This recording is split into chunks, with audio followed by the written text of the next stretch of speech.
Hello students, आज की video में डिस्कस करेंगे आपके लेसन चिल्ड्रन एट वर्क, जिसके राइटर्स हैं गीता वुल्फ, अनुष्का रविशंकर एंड अरिजीत सेन।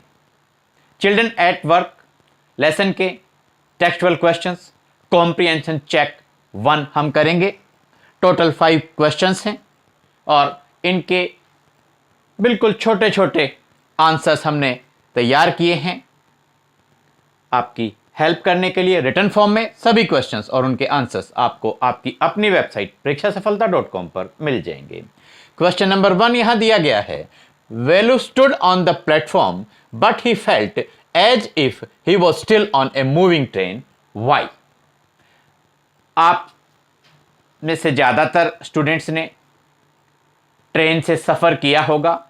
अगर हम ट्रेन से लंबा सफर कर लेते हैं तो ट्रेन से उतरने के बाद जब हम प्लेटफॉर्म पर खड़े होते हैं या अपने घर तक भी पहुंच जाते हैं तो हमें ऐसा लगता है जैसे हम अभी भी ट्रेन से ट्रैवल कर रहे हैं, रेलगाड़ी से यात्रा कर रहे हैं। तो वेलू के साथ भी ऐसा ही हुआ था। वो खड़ा तो प्लेटफॉर्म पे था,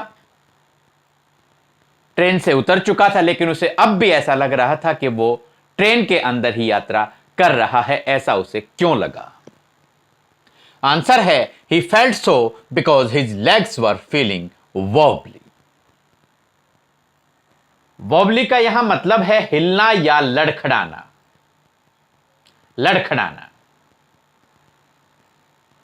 वेलू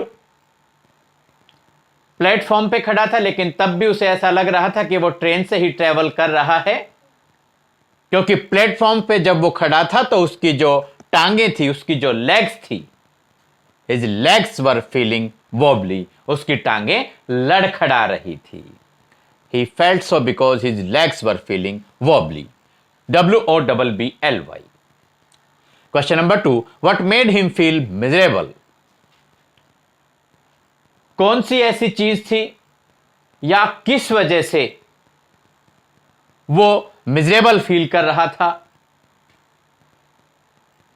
दुखी महसूस कर रहा था, दयनीय हालत में अपने आप को महसूस कर रहा था? आंसर है, he felt miserable because he was very hungry and tired. वो अपने आप को दुखी या दयनीय इसलिए महसूस कर रहा था क्योंकि वो बहुत भूखा था, बहुत थका हुआ था। He felt miserable because he was very hungry and tired. Hungry means भूखा, टायर्ड मीन्स थका हुआ। क्वेश्चन नंबर 3 है, इसमें 2 पार्ट्स दिए गए हैं। फर्स्ट है, Velu travelled without a ticket, why? Velu ने ट्रेन में यात्रा की, टिकट उसने नहीं खरीदी, क्यों? क्या कारण था? We all know that Velu had run away from his home. हम सभी जानते हैं वेलू अपने घर से भाग गया था। He travelled without a ticket because he did not have money to buy a ticket. उसने बगैर टिकट ट्रेन से यात्रा की क्योंकि उसके पास टिकट खरीदने के पैसे नहीं थे। We all know that Velu had run away from his home. He travelled without a ticket because he did not have money to buy a ticket. Second part है क्वेश्चन नंबर 3 का, how did he escape? Escape का मतलब बच के निकल जाना। The ticket collector's attention.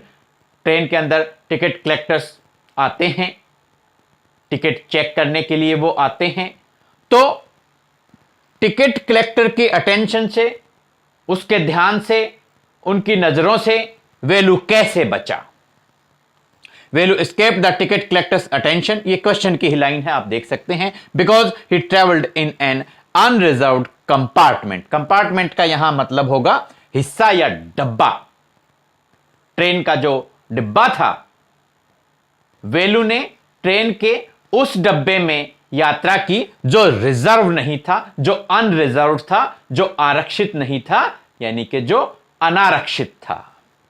वेलू ने train के अनरिजर्व्ड कंपार्टमेंट में ट्रेवल किया, यात्रा की।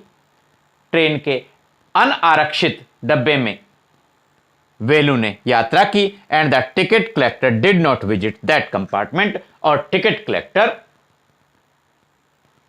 उस डब्बे में बाई चांस नहीं आए। Velu escaped the ticket collector's attention because he travelled in an unreserved compartment and the ticket collector did not visit that compartment. Compartment का यहां मतलब है डब्बा, ट्रेन का डब्बा. Question number 4. Why had Velu run away from home? Velu घर से क्यों भाग गया था, क्या कारण था? Velu had run away from home because his father was a drunkard. Drunkard का मतलब है शराबी. वेलू घर से भाग गया था क्योंकि उसके पिताजी शराबी थे. His father snatched away all the money earned by him. Velu के पिताजी ने, जो वेलू ने पैसे कमाए थे, वो सारे पैसे उससे छीन लिए. ही was also beaten very badly. और वेलू को बहुत बुरे तरीके से पीटा भी गया था. उसके पिताजी ने उसे बहुत बुरे तरीके से पीटा भी था. Velu had run away from home because his father was a drunkard. His father snatched away all the money earned by him. He was also beaten very badly. अगर आपको यह आंसर बड़ा लगता है, लेंथ ज्यादा लगती है, तो आप शॉर्ट भी कर सकते हैं. Velu had run away from him. Velu had run away from home because his father was a drunkard. और यहां आप एंड लगा देंगे. And he was also beaten very badly by his father. ऐसे भी आप आंसर कर सकते हैं. दोबारा कंप्लीट आंसर देखिए. Velu had run away from home because his father was a drunkard. Drunkard का मतलब क्या बतलाया है? शराबी. वेलू के पिताजी शराबी थे. His father snatched away all the money earned by him. और ये जो पैसे हैं, ये वेलू ने और उसकी सिस्टर ने मिलकर कमाए थे. He was also beaten by his father. या आप लिखें he was also beaten very badly. Question number 5 यहां देखिए. Why did he decide to follow the strange girl? वह चेन्नई में पहुंचने के बाद वेलू ने एक स्ट्रेंज, अजनबी जो लड़की है उसका पीछा किया. यानी कि वेलू एक अजनबी लड़की के पीछे पीछे चल दिया. चेन्नई की बात यह कर रहा है यहां इस क्वेश्चन में. चेन्नई की बात, इन चेन्नई, ये जो है उसके रेफरेंस में बात की गई है. आंसर है क्यों जो वेलू है वो स्ट्रेंज गर्ल के पीछे पीछे चला. Velu decided to follow the strange girl because, ये क्वेश्चन की लाइन है यहां तक. वेलू ने अजनबी लड़की का पीछा करने की बात सोची, उसके पीछे पीछे जाने का निर्णय किया. बिकॉज, क्योंकि he didn't know what to do and where to go. क्योंकि उसके समझ में नहीं आ रहा था, उसे नहीं पता था कि क्या किया जाए, क्या करना चाहिए और कहां जाना चाहिए. मैं कहां जाऊं, क्या करूं, यह बात उसके समझ में नहीं आ रही थी. But the strange girl showed friendly behaviour towards him. लेकिन जो अजनबी लड़की थी उसने वेलू के प्रति दोस्ताना व्यवहार, दोस्ताना रवैया दिखलाया. दोबारा आंसर देखिए. Velu decided to follow the strange girl because he didn't know what to do and where to go. But the strange girl showed friendly behaviour towards him. Students, उम्मीद करते हैं इस लेसन के क्वेश्चन आंसर्स आपको अच्छे से समझ में आए होंगे. इसी लेसन के कॉम्प्रिहेंशन चेक 2 में आपसे फिर होगी मुलाकात. Thanks. Have a nice day.